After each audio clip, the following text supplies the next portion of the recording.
เรื่องราวพระคัมภีร์เต่าที่ลุกเป็นไฟในตอนนั้นมีชายชาวยิว3 คนชื่อซาราห์เมซาและอาเบดเนโกสบายดี ตอนพวกเขายังเป็นวัยรุ่นอยู่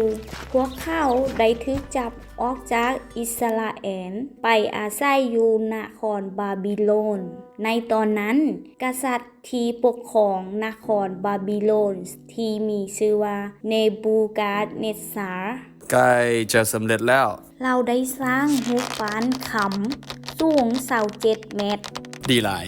กษัตริย์ได้สร้างให้ทุกคนมาเตาโฮมกัน เพื่อเคารพรูปปั้นขำเมื่อทุกคนมาฮอดกษัตริย์ก็ประกาศว่าทุกชนชาติและภาษาต้องกราบไหว้รูปปั้นและนมัสการรูปปั้นกษัตริย์เนบูกาดเนสซาร์เมื่อพวกเขาได้ยินเสียงดนตรีดังขึ้นถ้าผู้ใด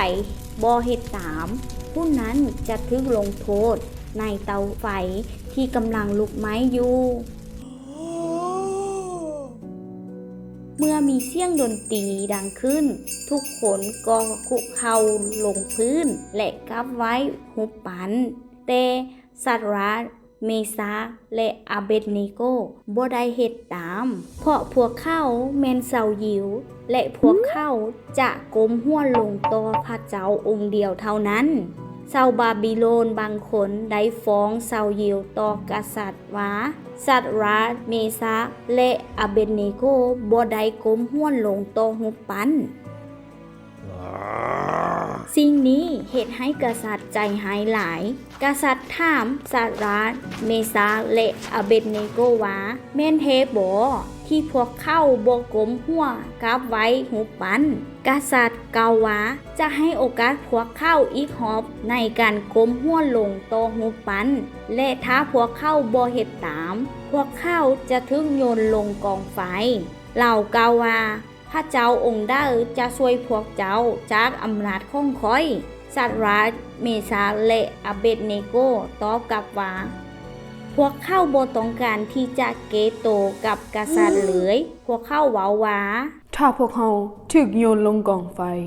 พระเจ้าที่พวกเขารับใช้อยู่สามารถกู้พวกเขาได้พระองค์จะช่วยพวกเขาจากอำนาจของกษัตริย์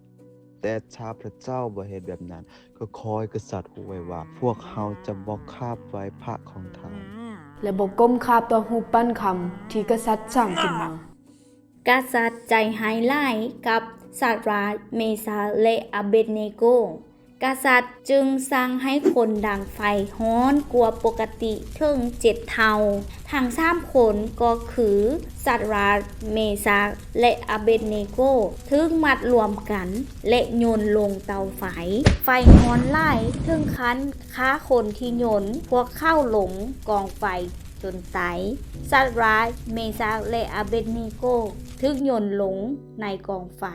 แต่กษัตริย์ลุกยืนขึ้นด้วยความประหลาดใจและเว้ากับข้าราชการว่าพวกเขาได้มัดทรายทั้ง3 คนนั่นโยนเข้าไฟอย่างแหงก้าแล้วบ่แม่นบ่ แม่นแล้วพระราชาแต่กษัตริย์กล่าวว่าเบิ่งแม่ข่อยยังเห็นทราย4 คนกำลังย่างอยู่ในไฟนั่นพวกเขาบ่ได้ถึงมัดไว้และอีกผู้หนึ่งใน4 คนนี้ก็เบิ่งคือพระองค์หนึ่งดังนั้นกษัตริย์จึงเอิ้นใส่ซาราห์เมซาและอาเบดเนโกว่าออกมาซะซาราห์เมซาและอาเบดเนโกจึงออกจากกองไฟและทุกคนก็เห็นว่าไฟบ่ได้ไหม้พวกเขาเลย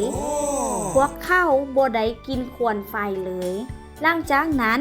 กษัตริย์เนบูกาดเนสซาร์ก็สรรเสริญพระเจ้าของซาราห์เมซาและอาเบดเนโก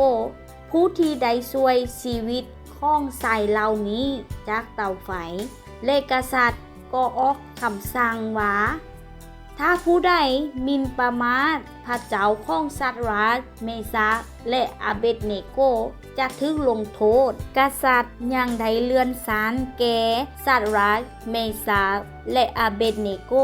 ให้มีตำแหน่งสูงในแขวงบาบิโลนซาราห์เมซาและอาเบดเนโกเชื่อในพระเจ้าและพวกเขายอมที่จะตาย แทนที่นมัสการพระอื่นที่โบแมนพระเจ้าของตนเอง